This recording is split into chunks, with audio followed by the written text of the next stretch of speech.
comment les employés font-ils pour archiver leurs documents et pour les retrouver?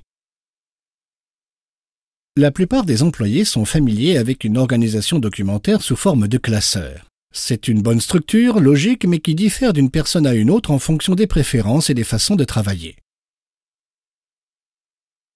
Ensuite, vous avez votre boîte mail qui est personnalisée avec des classeurs, mais dont la structure est encore différente de l'arborescence Windows.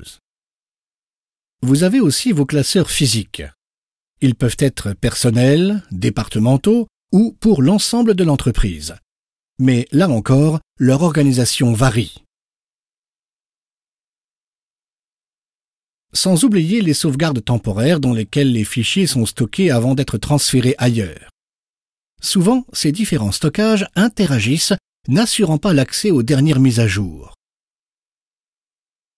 Cela crée une situation critique. Les documents peuvent être perdus, accessibles à des personnes non autorisées, détournés ou détruits.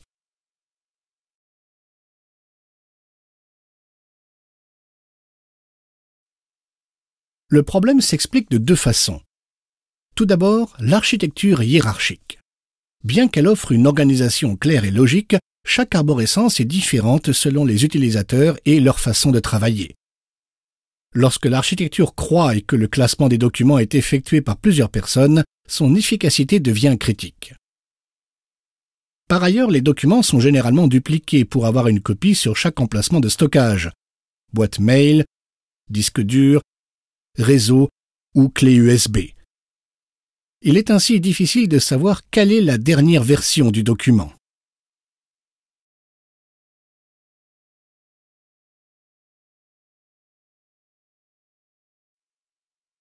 La solution est d'abandonner votre arborescence hiérarchique et de poser deux questions.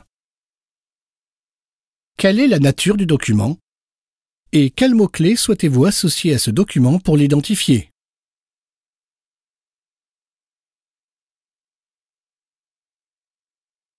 Par exemple, pour sauvegarder un contrat, vous pouvez l'indexer directement depuis l'interface de votre multifonction avant de le stocker dans votre système d'information Therefore.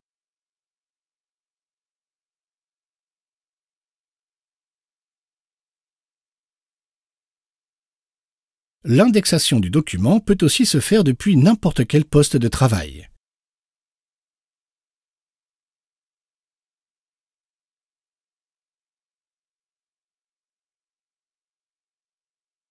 L'indexation des documents remplace toutes les arborescences hiérarchiques, et ainsi, comme chaque employé peut retrouver un document depuis son système d'information centralisé en fonction de ses droits d'accès, cela évite de dupliquer les documents.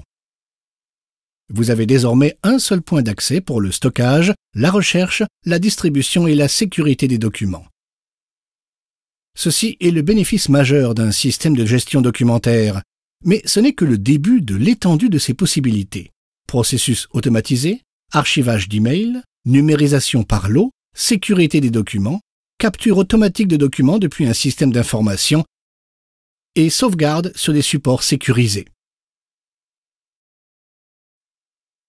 Canon comprend que les problèmes de gestion du document ne sont pas uniquement liés à l'absence d'un logiciel de gestion documentaire. L'entreprise doit avoir une vision claire sur la façon dont l'information est traitée. Les responsabilités des employés doivent être clairement définies et communiquées. Les process de circulation du document doivent être clairement établis. Et l'architecture matérielle et logicielle doit être maîtrisée. Pour garantir le succès de votre projet, Canon vous accompagne dans chacune des étapes et développe une solution sur mesure. Une solution qui traite vos informations d'une façon différente et surtout avec une plus grande efficacité. Pour résumer, notre Business Consultant analysera ces 4 domaines importants avec vous afin d'apporter une véritable réponse à vos problématiques et pas seulement un logiciel. D'autre part, nous vous apporterons une vision claire pour vous aider à mettre en place votre stratégie, analyser vos process actuels et ceux que vous souhaiteriez mettre en place. Nous vous accompagnerons dans l'installation de votre solution et vous apporterons notre assistance pour faire vivre votre nouveau système d'information. En commençant par une installation au sein d'un département et au fur et à mesure à l'ensemble de l'entreprise, nous nous adaptons à la stratégie que vous aurez définie.